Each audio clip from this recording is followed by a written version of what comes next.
ਤੇਰੇ ਕਵਨ ਕਵਨ ਗੁਣ ਕਹਿ ਕਹਿ ਗਾਵਾਂ। ਤੂੰ ਸਾਹਿਬ ਗੁਣੀ ਨਿਧਾਨਾ।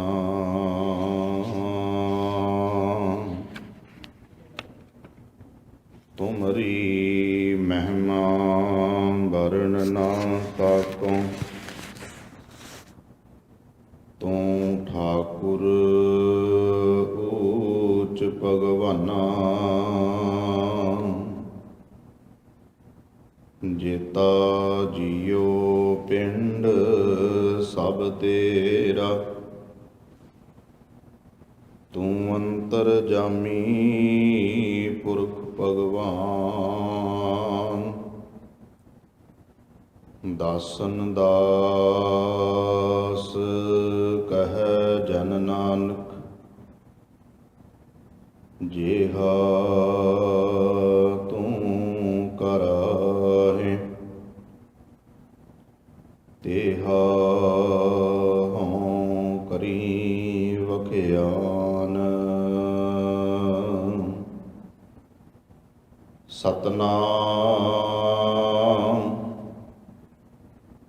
ਧੰਨ ਵਾਹਿਗੁਰੂ ਸਾਹਿਬ ਜੀਓ।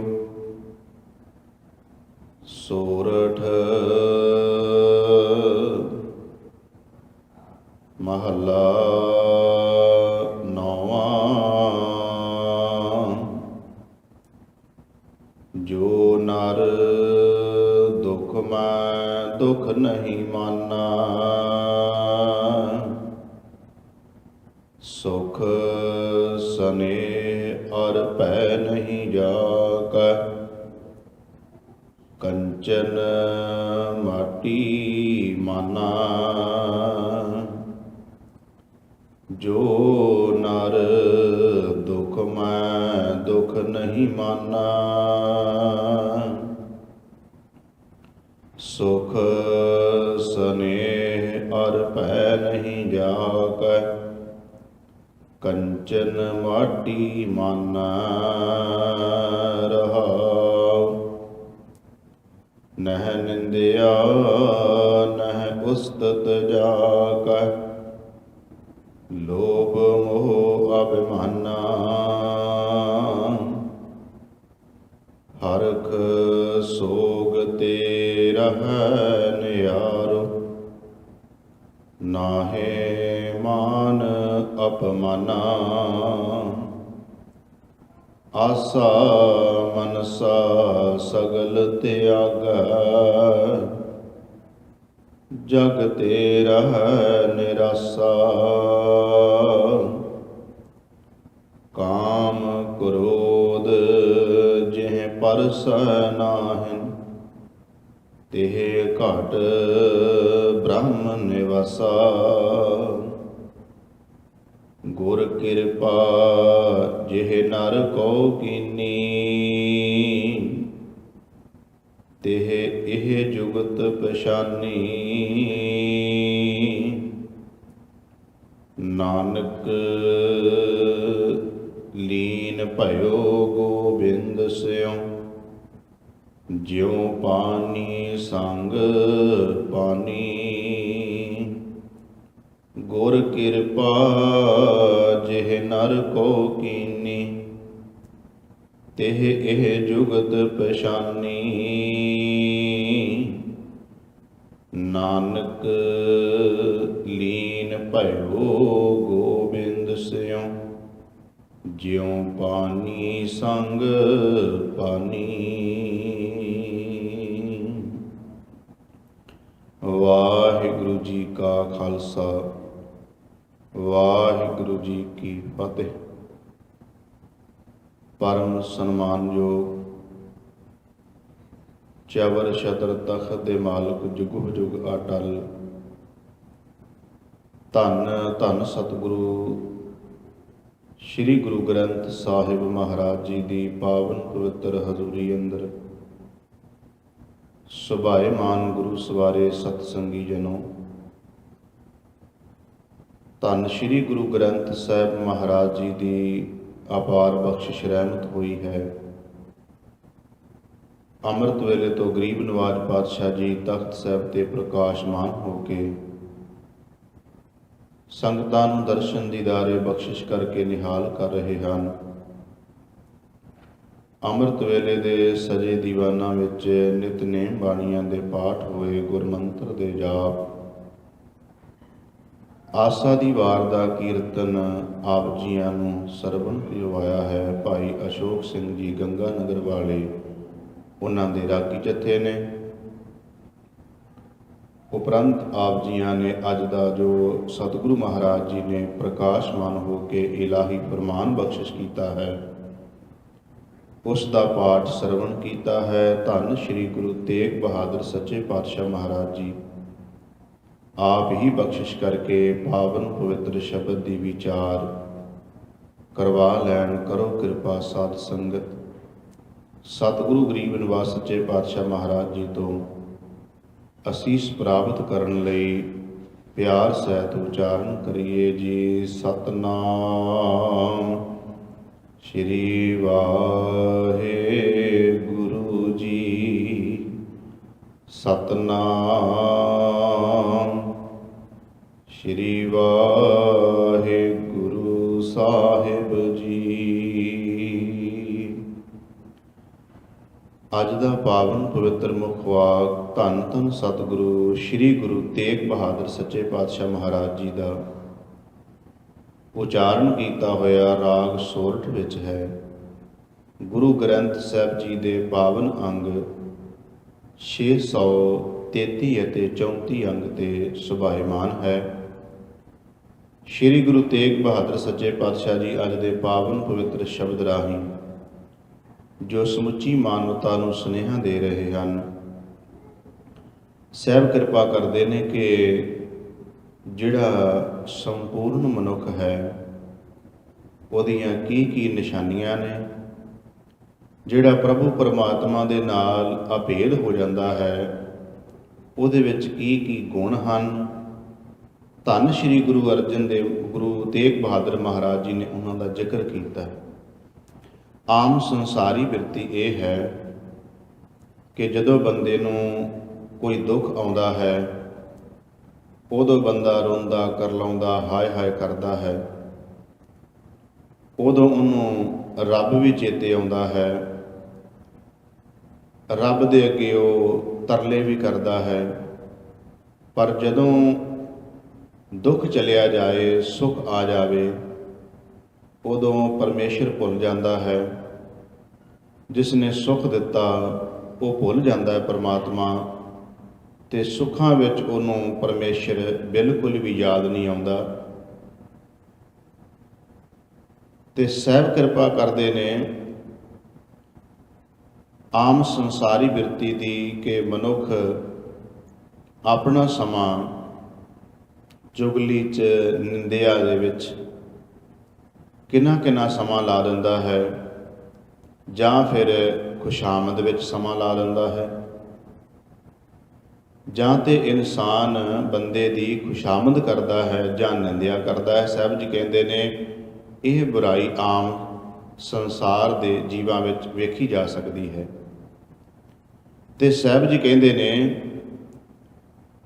ਅੱਗੇ ਜ਼ਿਕਰ ਕਰਦਿਆਂ ਹੋਇਆਂ ਕਿ ਮਨੁੱਖ ਆਸਾਂ ਬਣਾਉਂਦਾ ਹੈ, ਇੱਛਾਵਾਂ ਮਨ ਵਿੱਚ ਲੈ ਕੇ ਆਉਂਦਾ ਹੈ। ਜਦੋਂ ਉਹਦੀ ਆਸ ਪੂਰੀ ਨਹੀਂ ਹੁੰਦੀ ਫਿਰ ਵੀ ਉਦੋਂ ਬੰਦਾ ਡਾਵਾਂਡੋਲ ਹੁੰਦਾ ਹੈ।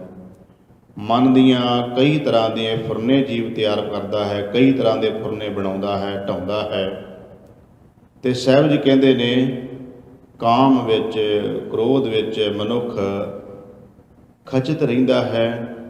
ਤੇ ਐਸੇ ਹਿਰਦੇ ਦੇ ਵਿੱਚ ਦੱਸੋ ਪ੍ਰਭੂ ਪਰਮਾਤਮਾ ਪਰਮੇਸ਼ਰ ਦਾ ਨਿਵਾਸ ਕਿਵੇਂ ਹੋ ਸਕਦਾ।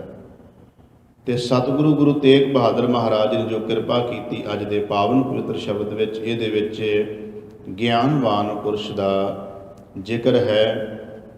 ਜਾਂ ਕਈ ਵਾਰ ਇਸ ਨੂੰ ਇਉਂ ਵੀ ਕਿਹਾ ਜਾਂਦਾ ਹੈ ਕਿ ਬ੍ਰਹਮ ਗਿਆਨੀ ਦੀ ਸਟੇਜ ਕੀ ਹੈ, ਇਹ ਵੀ ਇਹਦੇ ਬਾਰੇ ਕਿਹਾ ਜਾਂਦਾ ਸ਼ਬਦ ਬਾਰੇ। ਖੈਰ ਸ਼੍ਰੀ ਗੁਰੂ ਤੇਗ ਬਹਾਦਰ ਸੱਚੇ ਪਾਤਸ਼ਾਹ ਮਹਾਰਾਜ ਜੀ ਕਿਰਪਾ ਕਰ ਰਹੇ ਨੇ। ਸ਼ਬਦ ਦੀਆਂ ਪਹਿਲੀਆਂ ਹੀ ਪੰਕਤੀਆਂ ਰਹਾਉ ਵਾਲੀਆਂ ਹਨ, ਜਿਨ੍ਹਾਂ ਦੇ ਵਿੱਚ ਸ਼ਬਦ ਦਾ ਸਮੁੱਚਾ ਭਾਵ ਹੈ। ਸਾਹਿਬ ਕਿਰਪਾ ਕਰਦੇ ਨੇ ਜੋ ਨਰ ਦੁਖ ਮੈਂ ਦੁਖ ਨਹੀਂ ਮਾਨੈ। ਜਿਹੜਾ ਮਨੁੱਖ ਦੁੱਖ ਆਉਣ ਤੇ ਘਬਰਾਉਂਦਾ ਨਹੀਂ ਹੈ, ਦੁੱਖ ਆਉਣ ਤੇ ਕੋਈ ਗਿਲਾ ਨਹੀਂ ਕਰਦਾ, ਸਾਹਿਬ ਜੀ ਕਹਿੰਦੇ ਨੇ ਸੁਖ ਸਨੇਹ ਅਰ ਭੈ ਨਹੀਂ ਜਾਕੈ, ਕੰਚਨ ਮਾਟੀ ਮਾਨੈ। ਸੁੱਖਾਂ ਦੇ ਨਾਲ ਕੋਈ ਬਹੁਤਾ ਜ਼ਿਆਦਾ ਸਨੇਹ ਨਹੀਂ ਹੈ ਤੇ ਅੰਦਰ ਕਿਸੇ ਪ੍ਰਕਾਰ ਦਾ ਕੋਈ ਡਰ ਨਹੀਂ ਹੈ। ਸੋਨੇ ਤੇ ਮਿੱਟੀ ਨੂੰ ਉਹ ਇੱਕ ਬਰਾਬਰ ਸਮਝਦਾ ਹੈ। ਇਹਦਾ ਭਾਵ ਇਹ ਬਣ ਗਿਆ ਕਿ ਉਹ ਇਨਸਾਨ, ਉਹ ਮਨੁੱਖ ਗਿਆਨਵਾਨ ਜਿਹਨੂੰ ਇਹ ਸਮਝ ਆ ਗਈ ਕਿ ਜੇ ਕਿਸੇ ਕਾਰਨ ਕਰਕੇ ਦੁੱਖ ਵੀ ਆਇਆ ਹੈ ਤੇ ਉਹ ਪਰਮਾਤਮਾ ਵਾਹਿਗੁਰੂ ਪਰਮੇਸ਼ਰ ਦੇ ਗੁਣ ਗਾਉਂਦਿਆਂ ਹੋਇਆਂ ਇਹੀ ਕਹੇਗਾ, ਜੇ ਸੁਖ ਦੇ ਤਾਂ ਤੁਝੈ ਅਰਾਧੀ, ਦੁਖ ਵੀ ਤੁਝੈ ਧਿਆਈ, ਜੇ ਭੁਖ ਦੇਹ ਤਾਂ ਇਤ ਹੀ ਰਾਜਾ, ਦੁਖ ਵਿੱਚ ਸੁਖ ਮਨਾਈ।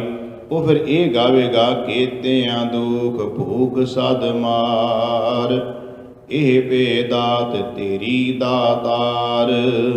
ਉਹ ਇਹ ਕਹੇਗਾ ਕਿ ਹੇ ਪ੍ਰਭੂ ਪਰਮਾਤਮਾ ਵਾਹਿਗੁਰੂ ਜੀ, ਇਹ ਜਿਹੜਾ ਇਹ ਵੀ ਤੇਰੀ ਇੱਕ ਦਾਤ ਹੀ ਹੈ, ਦੁੱਖ ਵੀ ਆਉਣਾ ਇਹ ਵੀ ਤੇਰੀ ਇੱਕ ਦਾਤ ਹੈ। ਉਹਨੂੰ ਉਹ ਦਾਤ ਸਮਝੇਗਾ ਤੇ ਉਹ ਪਰਮਾਤਮਾ ਨੂੰ ਕਹੇਗਾ ਕਿ ਜੇ ਤੂੰ ਸੁੱਖ ਵਿੱਚ ਰੱਖੇ ਤਾਂ ਵੀ ਤੇਰੀ ਰਜ਼ਾ ਵਿੱਚ, ਜੇ ਤੂੰ ਦੁੱਖ 'ਚ ਰੱਖੇ ਤਾਂ ਵੀ ਤੇਰੀ ਰਜ਼ਾ ਵਿੱਚ ਹੈ। ਤੇ ਜਦੋਂ ਅਸੀਂ ਇਸ ਚੀਜ਼ ਨੂੰ 18ਵੀਂ ਸਦੀ ਦੇ 100 ਸਾਲ ਵਿੱਚ ਵੇਖਦੇ ਹਾਂ ਤੇ ਇਸ ਪਾਵਨ ਪਵਿੱਤਰ ਸ਼ਬਦ ਦੀ ਵਿਚਾਰ ਨੂੰ ਸਨਮੁਖ ਰੱਖ ਕੇ ਤਾਂ ਗੱਲ ਸਮਝ ਵਿੱਚ ਆ ਜਾਂਦੀ ਹੈ ਕਿ ਉਹ ਸੱਚਮੁੱਚ ਹੀ ਗੁਰੂ ਕੇ ਸਿੱਖ, ਗੁਰੂ ਕੀਆਂ ਸਿੱਖਣੀਆਂ ਉਹ ਸਿੰਘਣੀਆਂ ਤੇ ਗੁਰੂ ਮਹਾਰਾਜ ਜੀ ਦੀ ਉਹ ਸਿੰਘ, ਜਿਹੜਾ ਅਸੀਂ 18ਵੀਂ ਸਦੀ ਦਾ ਪੂਰਾ 100 ਸਾਲ ਦਾ ਸਮਾਂ ਦੇਖਦੇ ਹਾਂ ਕਿ 100 ਸਾਲ ਜਿੰਨਾ ਸਿੱਖਾਂ ਦੇ ਉੱਤੇ ਜ਼ੁਲਮ, ਤਸ਼ੱਦਦ, ਅਤਿਆਚਾਰ ਹੋਇਆ ਹੈ।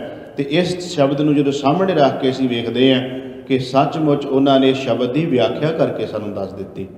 ਅਸੀਂ ਕੇਵਲ ਵਿਆਖਿਆ ਇਸ ਸ਼ਬਦ ਦੀ ਸਟੇਜ ਦੇ ਉੱਤੇ ਕਰ ਸਕਦੇ ਹਾਂ ਜਾਂ ਸੁਣ ਸਕਦੇ ਹਾਂ, ਪਰ ਜਿਨ੍ਹਾਂ ਨੇ ਇਸ ਸ਼ਬਦ ਨੂੰ ਆਪਣੀ ਜ਼ਿੰਦਗੀ 'ਚ ਕਮਾ ਕੇ ਦੀ ਵਿਆਖਿਆ ਕਰਕੇ ਸਾਨੂੰ ਦੱਸ ਗਏ, ਉਹਨਾਂ ਦਾ ਜ਼ਿਕਰ ਅਸੀਂ ਅਰਦਾਸ ਵਿੱਚ ਕਰਦੇ ਹਾਂ ਕਿ ਜਿਨ੍ਹਾਂ ਸਿੰਘਾਂ ਸਿੰਘਣੀਆਂ ਧਰਮ ਹੇਤ ਸੀਸ ਦਿੱਤੇ, ਬੰਦ ਕਟਵਾਏ, ਖੋਪਰੀਆਂ ਲੋਹਾਈਆਂ, ਚਰਖੜੀਆਂ ਤੇ ਚੜੇ, ਆਰਿਆਂ ਨਾਲ ਚਿਰਾਏ ਗਏ, ਗੁਰਦੁਆਰਿਆਂ ਦੀ ਸੇਵਾ ਲਈ ਕੁਰਬਾਨੀਆਂ ਕੀਤੀਆਂ, ਧਰਮ ਨਹੀਂ ਹਾਰਿਆ, ਸਿੱਖੀ ਕੇਸਾਂ ਸਵਾਸਾਂ ਨਾਲ ਨਿਭਾਈ। ਤੇ ਆਹ ਜਿਹੜੀ ਕਮਾਈ ਕੀਤੀ ਨਾ ਸ਼ਬਦ ਦੀ ਉਹਨਾਂ ਨੇ ਕਮਾਈ, ਉਸ ਸ਼ਬਦ ਦੀ ਕਮਾਈ ਦਾ ਆਪਾਂ ਕਹਿੰਦੇ ਹਾਂ ਕਿ ਧਿਆਨ ਧਰ ਕੇ ਬੋਲੋ ਜੀ ਵਾਹਿਗੁਰੂ। ਜਿਹੜਾ ਸ਼ਬਦ ਉਹਨਾਂ ਜ਼ਿੰਦਗੀ 'ਚ ਕਮਾ ਲਿਆ, ਕੀ ਕਮਾ ਲਿਆ ਸ਼ਬਦ ਉਹਨਾਂ ਨੇ ਕਿ ਜਦੋਂ ਸੁੱਖ ਆਰਾਮ ਸੀ ਉਦੋਂ ਵੀ ਪ੍ਰਭੂ ਪਰਮਾਤਮਾ ਦੀ ਰਜ਼ਾ ਵਿੱਚ, ਤੇ ਜੇ ਇਹ ਸਮਾਂ ਆ ਗਿਆ ਕਿ ਘਰ ਘਾਟ ਨਹੀਂ ਕੋਈ ਰਿਹਾ, ਘੋੜਿਆਂ ਦੀਆਂ ਕਾਠੀਆਂ ਤੇ ਸੌਣਾ ਹੋ ਗਿਆ, ਛੋਲਿਆਂ ਦੀ ਮੁੱਠ ਖਾ ਕੇ ਗੁਜ਼ਾਰਾ ਕਰਨਾ ਪੈ ਗਿਆ, ਘਰ ਘਾਟ ਤਿਆਗਣੇ ਪੈ ਗਏ, ਤੇ ਤਾਂ ਵੀ ਉਹਨਾਂ ਗੁਰੂ ਕੇ ਸਿੱਖਾਂ ਨੇ ਜੰਗਲਾਂ 'ਚ ਰਹਿੰਦਿਆਂ ਹੋਇਆਂ ਵੀ, ਘਰ-ਬਾਰ ਛੱਡਣ ਤੋਂ ਬਾਅਦ ਵੀ, ਵੱਡੀ ਤੋਂ ਵੱਡੀ ਮੁਸੀਬਤ ਆਉਣ ਤੇ ਵੀ ਬਾਣੀ ਦਾ ਓਟ ਆਸਰਾ ਨਾ ਛੱਡਿਆ, ਆਪਣੇ ਗੁਰੂ ਦਾ ਸਿਧਾਂਤ ਨਾ ਛੱਡਿਆ, ਆਪਣਾ ਨਿਤਨੇਮ ਨਾ ਛੱਡਿਆ, ਭਾਵ ਬਾਣੀ ਤੋਂ ਨਾ ਟੁੱਟੇ ਕਦੇ ਵਾਸਤੇ ਵੀ, ਕਿਉਂਕਿ ਉਹਨਾਂ ਨੂੰ ਇਹ ਗੁਰੂ ਮਹਾਰਾਜ ਜੀ ਦੇ ਬਚਨਾਂ ਉੱਤੇ ਜਾਂ ਗੁਰਬਾਣੀ ਉੱਤੇ ਅਟੱਲ ਭਰੋਸਾ ਤੇ ਵਿਸ਼ਵਾਸ ਸੀ। ਉਹ ਇਹ ਸਮਝਦੇ ਸਨ ਕਿ ਸਤਿਗੁਰੂ ਗਰੀਬ ਨਿਵਾਜ ਪਾਤਸ਼ਾਹ, ਇਹ ਜਿਹੜੀ ਅਸੀਂ ਸਿੱਖੀ ਨਿਭਾ ਰਹੇ ਹਾਂ, ਇਸ ਨਿਭਾਉਣ ਵਿੱਚ ਸਾਡੀ ਕੋਈ ਵੀ ਸਿਆਣਪ, ਚਲਾਕੀ, ਚਤਰਾਈ, ਵਡਿਆਈ ਨਹੀਂ, ਇਹ ਤਾਂ ਤੇਰੀ ਇੱਕ ਦਾਤ ਹੈ, ਤੂੰ ਕਿਰਪਾ ਕਰਕੇ ਇਹਨਾਂ ਪਾਏ ਹੋਏ ਪੇਪਰਾਂ ਵਿੱਚੋਂ ਸਾਨੂੰ ਪਾਸ ਵੀ ਕਰਨਾ ਹੈ। ਤਾਂ ਐਸਾ ਹੀ ਹੋਇਆ। ਪੂਰੇ ਅੱਜ ਤੱਕ ਤੁਸੀਂ ਇਤਿਹਾਸ ਦੇ ਵਿੱਚ ਇੱਕ ਵੀ ਇਹੋ ਜਿਹਾ ਪੰਨਾ ਨਹੀਂ ਪੜ੍ਹੋਗੇ ਜਿੱਥੇ ਕਿਤੇ ਇਹ ਹੋਵੇ ਵੀ ਸਿੱਖਾਂ ਉੱਤੇ ਜ਼ੁਲਮ ਹੋਇਆ ਹੋਵੇ, ਸਿੱਖਾਂ 'ਤੇ ਤਸ਼ੱਦਦ ਹੋਇਆ ਹੋਵੇ, ਤੇ ਸਿੱਖਾਂ ਨੇ ਉਸ ਜ਼ੁਲਮ ਤਸ਼ੱਦਦ ਤੋਂ ਜਿਹੜਾ ਸੀ ਤੋਬਾ ਕਰਕੇ ਇਹ ਕਹਿ ਦਿੱਤਾ ਹੋਵੇ ਕਿਸੇ ਇੱਕ ਨੇ ਵੀ ਕਿ ਮੈਂ ਸਿੱਖੀ ਛੱਡੀ, ਮੈਂ ਸਿੱਖੀ ਤਿਆਗੀ। ਵੀ ਕੀ ਲੈਣਾ ਇਹੋ ਜਿਹੀ ਸਿੱਖੀ 'ਚੋਂ ਜਿਹਦੇ ਵਿੱਚ ਇੰਨੀਆਂ ਦੁੱਖ, ਮੁਸੀਬਤਾਂ, ਤਸ਼ੱਦਦ ਝੱਲਣੇ ਪੈਣ। ਇੱਕ ਵੀ ਇਤਿਹਾਸ ਵਿੱਚ ਇਹੋ ਜਿਹਾ ਸਾਨੂੰ ਕੋਈ ਪੰਨਾ ਨਹੀਂ ਲੱਭਦਾ ਜਾਂ ਇਹੋ ਜਿਹਾ ਕੋਈ ਜਿਹੜਾ ਸਿੱਖ ਨਹੀਂ ਮਿਲਦਾ ਕਿ ਜਿਹਦੇ ਜ਼ਿੰਦਗੀ ਵਿੱਚੋਂ ਅਸੀਂ ਇਹ ਉਦਾਹਰਨ ਦੇ ਸਕੀਏ ਕਿ ਹਾਂ ਫਲਾਣੇ ਟਾਈਮ 'ਤੇ ਜ਼ੁਲਮ ਹੋਇਆ ਤੇ ਉਦੋਂ ਇੱਕ ਸਿੱਖ ਨੇ ਇਹ ਗੱਲ ਕਹਿ ਦਿੱਤੀ। ਸਗੋਂ ਇਹ ਨਹੀਂ ਮਿਲਦਾ, ਪਰ ਇਹ ਉਦਾਹਰਨਾਂ ਹਜ਼ਾਰਾਂ ਮਿਲਦੀਆਂ ਨੇ ਕਿ ਜੇ ਕਿਤੇ ਇੱਕ ਬੱਚੇ ਦੀ ਮਾਂ ਨੇ ਆ ਕੇ ਰੋ ਕੇ ਫਰੈਕਸ਼ੀਅਰ ਨੂੰ ਕਹਿ ਦਿੱਤਾ ਕਿ ਮੇਰਾ ਬੱਚਾ ਸਿੱਖ ਨਹੀਂ, ਇਹਨੂੰ ਛੱਡ ਦਿਓ, ਭੁਲੇਖੇ ਨਾਲ ਫੜ ਕੇ ਲੈ ਜਾਂਦਾ ਹੈ, ਤੇ ਕਹਿੰਦੇ ਨੇ ਉਸ ਬੱਚੇ ਨੇ ਇਹ ਗੱਲ ਤਾਂ ਕਹਿ ਦਿੱਤੀ ਕਿ ਮਾਂ ਝੂਠ ਬੋਲਦੀ ਹੈ, ਮੈਂ ਗੁਰੂ ਕਾ ਸਿੱਖ ਹਾਂ, ਮੈਂ ਵੀ ਸ਼ਹੀਦ ਹੋਣਾ ਚਾਹੁੰਦਾ ਹਾਂ, ਮੇਰੇ ਸਾਹਮਣੇ ਮੇਰੇ ਭਰਾ ਸ਼ਹੀਦ ਹੋਏ ਨੇ, ਉਹਨਾਂ ਵਾਂਗੂ ਮੈਨੂੰ ਵੀ ਸ਼ਹੀਦ ਕਰੋ। ਇਹ ਤਾਂ ਸਾਨੂੰ ਇਤਿਹਾਸ ਦੇ ਵਿੱਚੋਂ ਬੜੇ ਉਦਾਹਰਨਾਂ ਪ੍ਰਮਾਣ ਮਿਲ ਜਾਣਗੇ, ਪਰ ਸਿੱਖੀ ਤਿਆਗੀ ਛੱਡੀ ਇਹ ਨਹੀਂ ਕੋਈ ਵੀ ਮਿਲ ਸਕਦਾ, ਕਿਉਂਕਿ ਉਹਨਾਂ ਸਿੱਖਾਂ ਨੇ ਆਪਣੀ ਜ਼ਿੰਦਗੀ ਦੇ ਅੰਦਰ ਇਹਨਾਂ ਸਾਰੇ ਬਚਨਾਂ ਨੂੰ ਕਮਾਇਆ ਹੋਇਆ ਸੀ।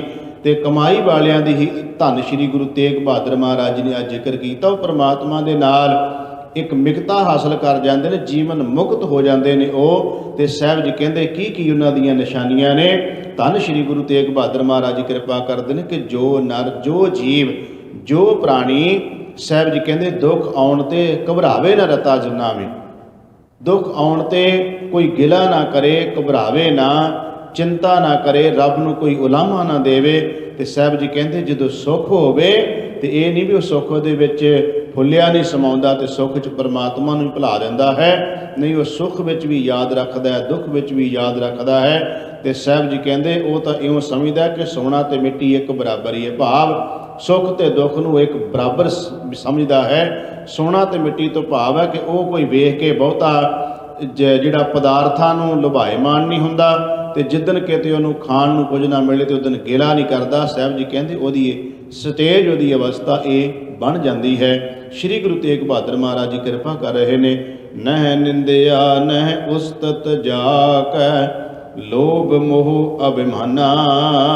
ਸਾਹਿਬ ਜੀ ਕਹਿੰਦੇ ਨੇ ਉਹਦੀ ਜ਼ਿੰਦਗੀ ਦੇ ਵਿੱਚੋਂ ਨਿੰਦਿਆ ਚਲੇਗੀ, ਭਾਵ ਕਿ ਉਹ ਹੁਣ ਕਿਸੇ ਨਾਲ ਈਰਖਾ ਕਰਦਾ ਹੋਇਆ ਜਿਹੜਾ ਉਹਦੀ ਨਿੰਦਿਆ ਨਹੀਂ ਕਰੇਗਾ। ਨਿੰਦਿਆ ਤੋਂ ਭਾਵ ਹੁੰਦਾ ਹੈ ਕਿ ਕਿਸੇ ਦੇ ਨਾਲ ਈਰਖਾ ਹੋਣ ਕਰਕੇ ਉਹਦੇ ਗੁਣਾਂ ਨੂੰ ਔਗਣ ਬਣਾ ਬਣਾ ਕੇ ਪੇਸ਼ ਕਰਨਾ, ਇਹਨੂੰ ਨਿੰਦਿਆ ਕਹਿੰਦੇ ਆ। ਇਹਨੂੰ ਨਿੰਦਿਆ ਕਹਿਣਾ ਕਿ ਜਿਹੜਾ ਕਿਸੇ ਦੇ ਗੁਣਾਂ ਨੂੰ ਘਟਾ ਘਟਾ ਕੇ ਪੇਸ਼ ਕਰਨਾ, ਇਹਨੂੰ ਨਿੰਦਿਆ ਕਹਿੰਦੇ ਆ। ਪਰ ਜਿਹੜਾ ਸਚਾਈ ਨੂੰ ਸਚਾਈ ਕਹਿਣਾ, ਸੱਚ ਨੂੰ ਸੱਚ ਕਹਿਣਾ, ਝੂਠ ਨੂੰ ਝੂਠ ਕਹਿ ਦੇਣਾ, ਤੇ ਉਹਨੂੰ ਨਾ ਨਿੰਦਿਆ ਕਹਿੰਦੇ ਆ, ਨਾ ਉਹਨੂੰ ਖੁਸ਼ਾਮਦ ਕਹਿੰਦੇ ਆ। ਮਸਕੀਨ ਸਾਹਿਬ ਕਹਿੰਦੇ ਹੁੰਦੇ ਆ, ਜੇ ਤੁਸੀਂ ਫੁੱਲ ਨੂੰ ਫੁੱਲ ਕਹਿੰਦੇ ਹੋ ਤੇ ਕੋਈ ਤੁਸੀਂ ਫੁੱਲ ਦੀ ਖੁਸ਼ਾਮਦ ਨਹੀਂ ਕਰ ਰਹੇ, ਕੰਡੇ ਨੂੰ ਕੰਡਾ ਕਹਿੰਦੇ ਹੋ ਤੇ ਕੋਈ ਉਹਦੀ ਨਿੰਦਿਆ ਨਹੀਂ ਹੋ ਰਹੀ। ਨਿੰਦਿਆ ਕਿਹਨੂੰ ਕਹਿੰਦੇ ਨੇ? ਫੁੱਲ ਨੂੰ ਕੰਡਾ ਬਣਾ ਕੇ ਪੇਸ਼ ਕਰਨਾ ਤੇ ਕੰਡੇ ਨੂੰ ਫੁੱਲ ਬਣਾ ਕੇ ਪੇਸ਼ ਕਰਨਾ, ਇਹਨੂੰ ਕਹਿੰਦੇ ਨੇ ਨਿੰਦਿਆ ਤੇ ਉਸਤਤ। ਪਰ ਸ਼੍ਰੀ ਗੁਰੂ ਤੇਗ ਬਹਾਦਰ ਮਹਾਰਾਜ ਜੀ ਕਹਿੰਦੇ ਨੇ ਕਿ ਉਸ ਦੀ ਜ਼ਿੰਦਗੀ ਦੇ ਅੰਦਰੋਂ ਇਹ ਨਿੰਦਿਆ ਵਾਲਾ ਔਗਣ ਚਲਿਆ ਜਾਂਦਾ ਹੈ, ਕਿਉਂਕਿ ਸਾਹਿਬ ਜੀ ਬਾਣੀ ਵਿੱਚ ਕਹਿੰਦੇ ਨੇ ਔਖਦ ਸਭੇ ਕੀਤਿਆਂ ਨਿੰਦਕ ਕਾ ਦਾਰੂ ਨਾਹੀਂ। ਇਹਦੀ ਤੇ ਦਵਾ ਦਾਰੂ ਵੀ ਕੋਈ ਨਹੀਂ ਹੈਗੀ। ਤੇ ਸਤਿਗੁਰੂ ਗਰੀਬ ਨਵਾਜ ਪਾਤਸ਼ਾਹ ਦੀ ਬਾਣੀ 'ਚ ਭਗਤ ਕਬੀਰ ਸਾਹਿਬ ਜੀ ਕਹਿੰਦੇ ਨੇ ਨਿੰਦਕ ਨਿੰਦਿਆ ਕਰਦਿਆਂ ਕਰਦਿਆਂ ਸਾਰੀ ਜ਼ਿੰਦਗੀ ਆਪਣੀ ਨਿਗਾਹ ਜਾਂਦਾ ਹੈ, ਉਹ ਡੁੱਬ ਜਾਂਦਾ ਹੈ, ਪਰ ਜਿਹਦੀ ਨਿੰਦਿਆ ਹੁੰਦੀ ਪਈ ਉਹ ਪਾਰ ਹੋ ਜਾਂਦਾ ਹੈ। ਇਸੇ ਕਰਕੇ ਕਬੀਰ ਸਾਹਿਬ ਜੀ ਨੇ ਕਿਹਾ ਨਿੰਦੋ ਨਿੰਦੋ ਮੋਗੋ ਲੋਗ ਨਿੰਦੋ, ਨਿੰਦਾ ਜਨ ਕੋ ਖਰੀ ਪਿਆਰੀ, ਨਿੰਦਾ ਬਾਪ ਨਿੰਦਾ ਮਹਤਾਰੀ, ਨਿੰਦਾ ਹੋਏ ਤਾਂ ਬੈਕੁੰਠ ਜਾਈਏ। ਪਰ ਭਗਤ ਕਬੀਰ ਸਾਹਿਬ ਜੀ ਕਹਿੰਦੇ ਨੇ ਕਿ ਨਿੰਦਕ ਨਿੰਦਿਆ ਕਰਦਿਆਂ ਕਰਦਿਆਂ ਨਿੰਦਕ ਡੁੱਬਾ, ਹਮ ਉਤਰੇ ਪਾਰ ਕਹਿਣਗੇ ਉਹ ਤੇ ਡੁੱਬ ਗਿਆ। ਤੇ ਆਪਾਂ ਗੁਰੂ ਗ੍ਰੰਥ ਸਾਹਿਬ ਦੀ ਬਾਣੀ ਦਾ ਰੋਜ਼ ਸ਼ਬਦ ਪੜ੍ਹਦੇ ਹਾਂ, ਅਹੰਕਾਰੀਆਂ ਨਿੰਦਕਾਂ ਪਿੱਠ ਦੇ, ਉਧਰ ਪਰਮਾਤਮਾ ਦੀ ਪਿੱਠ ਹੈ, ਨਾਮ ਦਿਓ ਮੁਖ ਲਾਇਆ। ਸਭ ਕਹਿੰਦੇ ਭਗਤਾਂ ਨੂੰ ਰੱਬ ਆਪਣੇ ਮੁਖ ਵੱਲੇ ਭਾਵ ਕੇ ਆਪਣੇ ਵੱਲੇ ਲਾ ਕੇ ਰੱਖਦਾ, ਤੇ ਜਿਹੜੇ ਇਸ ਤਰ੍ਹਾਂ ਭਗਤਾਂ ਦੀ ਨਿੰਦਿਆ ਕਰਨ ਵਾਲੇ ਹੈ ਉਹਨਾਂ ਵੱਲੇ ਰੱਬ ਦੀ ਪਿੱਠ ਹੁੰਦੀ ਹੈ। ਤੇ ਸ਼੍ਰੀ ਗੁਰੂ ਤੇਗ ਬਹਾਦਰ ਸੱਚੇ ਪਾਤਸ਼ਾਹ ਮਹਾਰਾਜ ਜੀ ਕਹਿੰਦੇ ਨੇ ਭਈ ਆਪਣੀ ਜ਼ਿੰਦਗੀ ਦੇ ਅੰਦਰੋਂ ਮਨੁੱਖ ਨਿੰਦਿਆ ਨੂੰ ਤਿਆਗ ਦਿੰਦਾ ਤੇ ਉਸਤਤ ਦਾ ਮਤਲਬ ਹੁੰਦਾ ਖੁਸ਼ਾਮਦ ਕਰਨੀ।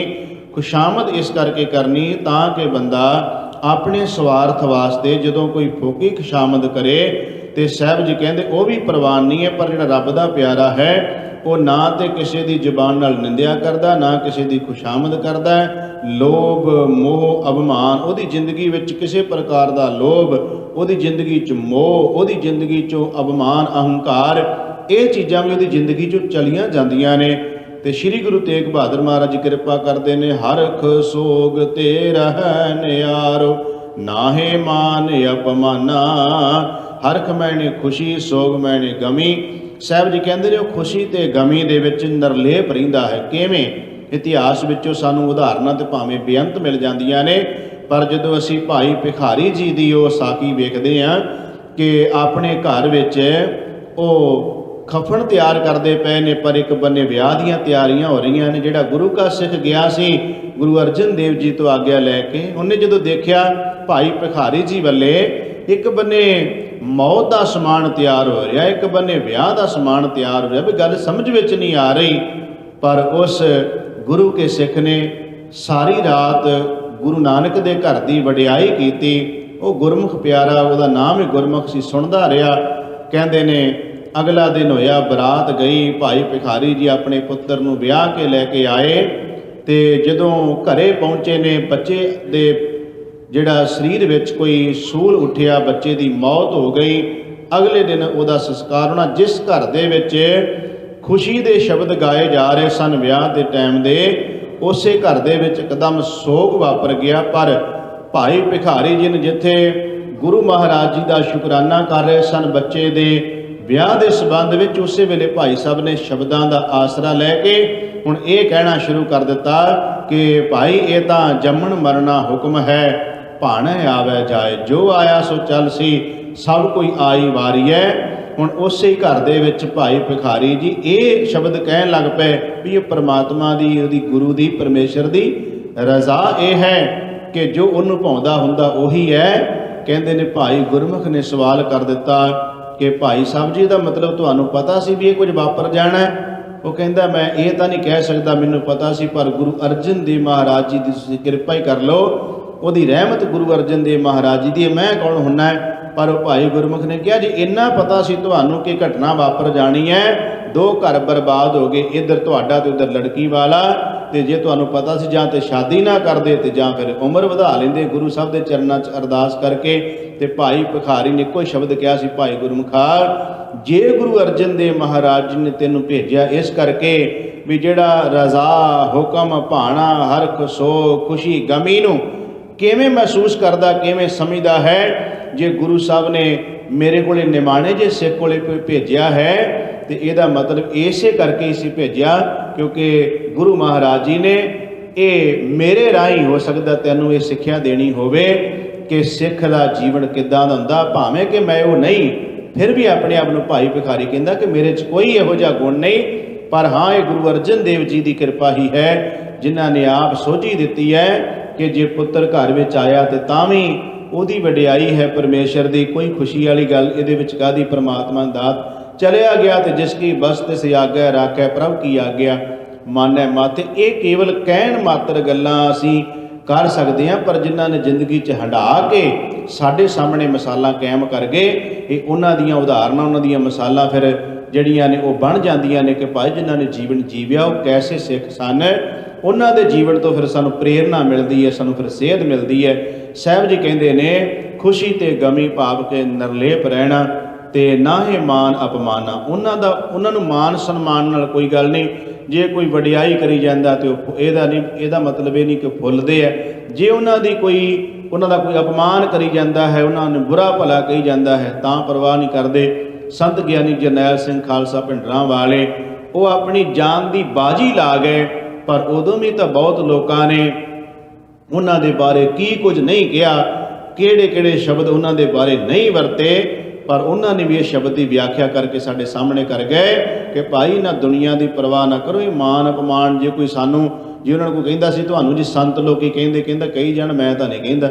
ਜੇ ਉਹ ਕਹਿੰਦਾ ਸੀ ਜੀ ਤੁਹਾਨੂੰ ਲੋਕੀ ਗਾਲਾਂ ਬੜੀਆਂ ਕੱਢਦੇ ਆ, ਕਹਿੰਦੇ ਆ ਇਹ ਜਿਹੜਾ ਕਾਂਗਰਸ ਦਾ ਪਿੱਠੂ ਹੈ ਇਹ ਬਣਾਇਆ ਹੀ ਇਸੇ ਵਾਸਤੇ ਸੀ ਵੀ ਅਕਾਲੀਆਂ ਨੂੰ ਪਾੜਨ ਤੋੜਨ ਵਾਸਤੇ, ਇੱਦਾਂ ਦੀਆਂ ਗੱਲਾਂ ਕਹਿੰਦੇ ਕਹੀ ਜਾਣ, ਮੈਨੂੰ ਕੀ ਫਰਕ ਪੈਣਾ। ਇਹ ਹੈ ਜਿਨ੍ਹਾਂ ਨੇ ਵਿਆਖਿਆ ਕਰਕੇ ਵਿਖਾਈ ਵੀ ਜੇ ਉਹਨਾਂ ਦੀ ਕੋਈ ਬਦਨਾਮੀ ਕਰੀ ਗਿਆ ਤਾਂ ਉਹਨਾਂ ਨਾਲ ਪਰਵਾਹ ਕੀਤੀ, ਜੇ ਕੋਈ ਬਾਹਰ ਖੁਸ਼ਾਮਦ ਕਰੀ ਗਿਆ ਉਹਨਾਂ ਤਾਂ ਨਾ ਪਰਵਾਹ ਕੀਤੀ ਵੀ ਉਹਨਾਂ ਨੂੰ ਜਾ ਕੇ ਪੁੱਛੋ ਜਿਹੜੇ ਮੈਨੂੰ ਸੰਤ ਕਹਿੰਦੇ ਆ, ਜਾਂ ਉਹਨਾਂ ਨੂੰ ਜਾ ਕੇ ਪੁੱਛੋ ਜਿਹੜੇ ਮੇਰੇ ਬਦਨਾਮੀ ਕਰਦੇ, ਮੈਨੂੰ ਇਸ ਚੀਜ਼ ਨਾਲ ਕੋਈ ਮਤਲਬ ਨਹੀਂ।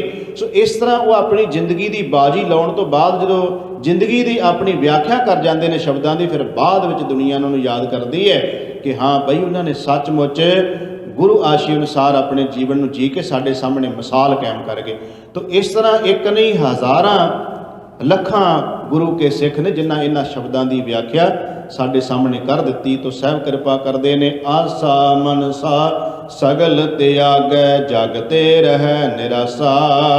ਉਹਨਾਂ ਦੇ ਅੰਦਰੋਂ ਸਾਰੀਆਂ ਇਛਾਵਾਂ, ਉਹਨਾਂ ਅੰਦਰੋਂ ਸਾਰੀਆਂ ਕਾਮਨਾਵਾਂ ਉਹ ਆਪਣੀਆਂ ਮਾਰ ਲੈਂਦੇ ਨੇ, ਭਾਵ ਕਿ ਕਿਸੇ ਪ੍ਰਕਾਰ ਦਾ ਕੋਈ ਫੁਰਨਾ ਨਹੀਂ ਅੰਦਰ ਬਣਾਉਂਦੇ। ਉਹ ਬਾਣੀ ਪੜ੍ਹਦੇ ਆ, ਧਰਮ ਦਾ ਕਾਰਜ ਕਰਦੇ ਆ, ਗੁਰੂ ਜੀ ਦੇ ਚਰਨਾਂ ਦਾ ਓਟ ਆਸਰਾ ਲੈਂਦੇ ਆ। ਕਿਸੇ ਪ੍ਰਕਾਰ ਦੀ ਕੋਈ ਵੀ ਚੰਗੀ ਮੰਦੀ, ਕੋਈ ਇੱਛਾ, ਕੋਈ ਕਾਮਨਾ ਉਹਨਾਂ ਦੀ ਬਣਦੀ ਨਹੀਂ। ਉਹ ਤਾਂ ਇਹ ਕਹਿੰਦੇ ਨੇ ਕਿ ਪਰਮਾਤਮਾ ਜੋ ਤੂੰ ਕਰ ਰਿਹਾ ਤੇਰੀ ਰਜ਼ਾ ਹੈ, ਜੋ ਤੂੰ ਚੰਗਾ ਕਰੇ, ਮੰਦਾ ਕਰੇ, ਭਲਾ ਕਰੇ, ਬੁਰਾ ਕਰੇ, ਜੋ ਤੂੰ ਕਰੇ ਅਸੀਂ ਉਹਨੂੰ ਸੱਤ ਕਰਕੇ ਮੰਨ ਲੈਣਾ ਹੈ। ਭਾਵ ਕਿ ਉਹਨਾਂ ਦੇ ਅੰਦਰ ਦੇ ਸਾਰੇ ਫੁਰਨੇ, ਵਾਸ਼ਨਾਵਾਂ, ਕਾਮਨਾਵਾਂ ਸਾਰੀਆਂ ਉਹ ਆਪਣੀਆਂ ਖਤਮ ਕਰ ਲੈਂਦੇ ਹਨ। ਤੇ ਸਾਹਿਬ ਜੀ ਕਹਿੰਦੇ ਕਾਮ ਕ੍ਰੋਧ ਜਿਹ ਪਰਸੈ ਨਾਹਿਨ।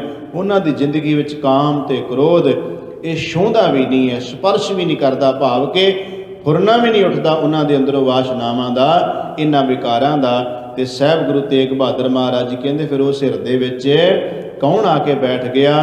ਤੇਹ ਘਾਟ ਬ੍ਰਹਮ ਨਿਵਾਸਾ। ਉਸ ਘਾਟ ਹਿਰਦੇ ਦੇ ਵਿੱਚ ਬ੍ਰਹਮ ਪਰਮੇਸ਼ਰ ਦਾ ਆਪਣਾ ਨਿਵਾਸ ਹੋ ਗਿਆ। ਤੇ ਸਾਹਿਬ ਜੀ ਕਹਿੰਦੇ ਨੇ ਗੁਰ ਕਿਰਪਾ ਜਿਹ ਨਰ ਕੋ ਕੀਨੀ।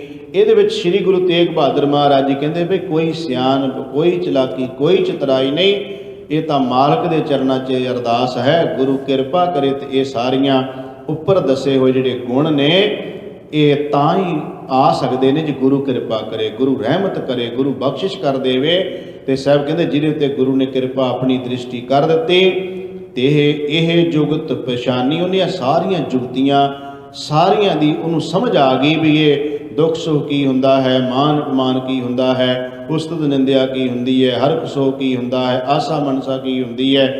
ਇਹ ਸਾਰਾ ਕੁਝ ਜਿਹੜਾ ਉਹਨੂੰ ਕਿਹਨੂੰ ਸਮਝ ਆਉਂਦੀ? ਗੁਰ ਕਿਰਪਾ, ਜਿਹਦੇ ਉੱਤੇ ਗੁਰੂ ਨੇ ਆਪਣੀ ਰਹਿਮਤ ਕਰ ਦਿੱਤੀ। ਸਾਹਿਬ ਕਹਿੰਦੇ ਗੁਰ ਕਿਰਪਾ ਜਿਹ ਨਰ ਕੋ ਕੀਨੀ ਤੇ ਇਹ ਜੁਗਤ ਪਛਾਨੀ। ਤੇ ਸਾਹਿਬ ਗੁਰੂ ਤੇਗ ਬਹਾਦਰ ਮਹਾਰਾਜ ਜੀ ਕਹਿੰਦੇ ਨੇ ਨਾਨਕ ਲੀਨ ਭਇਓ ਗੋਬਿੰਦ ਸਿਉ। ਉਹ ਇਸ ਤਰ੍ਹਾਂ ਲੀਨ ਹੋ ਜਾਂਦੇ ਨੇ ਗੋਬਿੰਦ ਪਰਮਾਤਮਾ, ਗੋਬਿੰਦ ਧਰਤੀ ਬਿੰਦ ਮੈਨੇ ਇਸ ਦੀ ਪਾਲਣਾ ਸੰਭਾਲ ਕਰਨ ਵਾਲਾ ਪਰਮਾਤਮਾ, ਧਰਤੀ ਦਾ ਆਸਰਾ। ਧੰਨ ਸ਼੍ਰੀ ਗੁਰੂ ਤੇਗ ਬਹਾਦਰ ਮਹਾਰਾਜ ਕਹਿੰਦੇ ਉਸ ਦੇ ਵਿੱਚ ਇਵੇਂ ਲੀਨ ਹੋ ਜਾਂਦੇ ਨੇ ਜਿਉਂ ਪਾਣੀ ਸੰਗ। ਪਾਣੀ ਜਿਵੇਂ ਪਾਣੀ 'ਚ ਪਾਣੀ ਮਿਲਣ ਤੋਂ ਬਾਅਦ ਕੋਈ ਪਹਿਚਾਣ ਨਹੀਂ ਉਸ ਦੀ ਕਰ ਸਕਦਾ ਕਿ ਪਹਿਲਾ ਪਾਣੀ ਕਿਹੜਾ ਸੀ ਤੇ ਬਾਅਦ ਵਾਲਾ ਕਿਹੜਾ। ਇਸ ਤਰ੍ਹਾਂ ਉਹ ਰੱਬ ਦੇ ਵਿੱਚ, ਪਰਮੇਸ਼ਰ ਦੇ ਵਿੱਚ ਅਭੇਦ ਹੋ ਜਾਂਦੇ ਨੇ, ਜਿਸ ਬਾਰੇ ਸਾਹਿਬ ਜੀ ਦੇ ਹੋਰ ਵੀ ਬਚਨ ਨੇ ਕਿ ਸੂਰਜ ਕਿਰਨ ਮਿਲੇ ਜਲ ਕਾ ਜਲ ਹੁਆ, ਰਾਮ ਜੋਤੀ ਜੋਤ ਰਲੀ ਸੰਪੂਰਨ ਥੀਆ ਰਾਮ। ਜਾਂ ਜਿਸ ਬਾਰੇ ਭਗਤ ਕਬੀਰ ਸਾਹਿਬ ਜੀ ਕਹਿੰਦੇ ਨੇ ਅਬ ਤੋ ਜਾਏ ਚੜੇ ਸਿੰਘਾਸਨ, ਮਿਲੇ ਹੈ ਸਾਰੰਗ ਪਾਣੀ, ਰਾਮ ਕਬੀਰਾ ਏਕ ਭੈ ਹੈ ਕੋਏ ਨਾ ਸਕੈ ਪਛਾਨੀ। ਉਹ ਇੱਕ ਹੀ ਰੂਪ ਪਰਮਾਤਮਾ ਦਾ ਹੋ ਜਾਂਦੇ, ਜਿਸ ਦੇ ਬਾਰੇ ਹੋਰ ਵੀ ਬੇਅੰਤ ਸ਼ਬਦ ਹਨ ਕਿ ਹਰ ਕਾ ਸੇਵਕ ਸੋ ਹਰ ਜੇਹਾ, ਭੇਦ ਨ ਜਾਣੋ ਮਾਨਸ ਦੇਹਾ। ਜਿਸ ਬਾਰੇ ਗੁਰੂ ਗੋਬਿੰਦ ਸਿੰਘ ਮਹਾਰਾਜ ਜੀ ਕਹਿੰਦੇ ਨੇ ਹਰ ਹਰ ਜਨ ਦੁਇ ਏਕ ਹੈ, ਬਿਬ ਵਿਚਾਰ ਕਛ ਨਾਹੇ, ਜਲ ਤੇ ਉਪਜ ਤਰੰਗ ਜਿਉ ਜਲ ਹੀ ਵਿਖੈ ਸਮਾਏ। ਇਸ ਤਰ੍ਹਾਂ ਉਹ ਪਰਮਾਤਮਾ ਦੇ ਨਾਲ ਅਭੇਦ ਹੋ ਜਾਂਦੇ ਨੇ, ਇੱਕ ਰੂਪ ਹੋ ਜਾਂਦੇ ਨੇ ਪਰਮੇਸ਼ਰ ਦਾ। ਸਤਿਗੁਰੂ ਗੁਰੂ ਤੇਗ ਬਹਾਦਰ ਸੱਚੇ ਪਾਤਸ਼ਾਹ ਮਹਾਰਾਜ ਜੀ ਨੇ ਕਿਰਪਾ ਕੀਤੀ ਅੱਜ ਦੇ ਪਾਵਨ ਪਵਿੱਤਰ ਸ਼ਬਦ ਦੇ ਵਿੱਚ ਸੰਪੂਰਨ ਮਨੁੱਖ, ਗਿਆਨਵਾਨ ਮਨੁੱਖ ਪਰਮਾਤਮਾ ਨਾਲ ਅਭੇਦ ਹੋਇਆ ਜਿਹੜਾ ਜੀਵ ਹੈ ਉਸ ਦੇ ਕੀ ਕੀ ਗੁਣ ਹੁੰਦੇ ਹਨ, ਸਾਹਿਬ ਜੀ ਨੇ ਕਿਰਪਾ ਕਰਕੇ ਅੱਜ ਦੇ ਸ਼ਬਦ ਵਿੱਚ ਬਖਸ਼ਿਸ਼ ਕੀਤੀ ਹੈ। ਸਤਿਗੁਰੂ ਰਹਿਮਤ ਕਰਨ ਪਾਵਨ ਪਵਿੱਤਰ ਸ਼ਬਦ ਨੂੰ ਅਸੀਂ ਆਪਣੀ ਜ਼ਿੰਦਗੀ 'ਚ ਵਸਾਈਏ ਤਾਂ ਹੋ ਸਕਣਗੇ ਲੋਕ ਸੁਖੀਏ, ਪਰਲੋਕ ਸਹੇਲੇ, ਨਾਨਕ ਹਰ ਪ੍ਰਭ ਆਪੇ ਮੇਲੇ, ਪੁਰ ਚੁੱਕ ਦੀ ਖਿਮਾ। ਸ਼ਬਦ ਵਿਚਾਰ ਕਰਦਿਆਂ ਬੇਅੰਤ ਪ੍ਰਕਾਰ ਦੀਆਂ ਭੁੱਲਾਂ ਟੁੱਟਾਂ ਹੋ ਗਈਆਂ। ਸਤਿਗੁਰੂ ਜੀ ਤੇ ਸਾਧ ਸੰਗਤ ਬਖਸ਼ਣ ਯੋਗ ਹੈ। ਅਗਾਂਹ ਵਾਸਤੇ ਸਤਿਗੁਰੂ ਸਮਤ ਸੋਝੀ ਬਖਸ਼ਿਸ਼ ਕਰਨ। ਪਿਆਰ ਸਹਿਤ ਫਤਿਹ ਬੁਲਾਓ ਜੀ। ਵਾਹਿਗੁਰੂ ਜੀ ਕਾ ਖਾਲਸਾ, ਵਾਹਿਗੁਰੂ ਜੀ ਕੀ ਫਤਿਹ।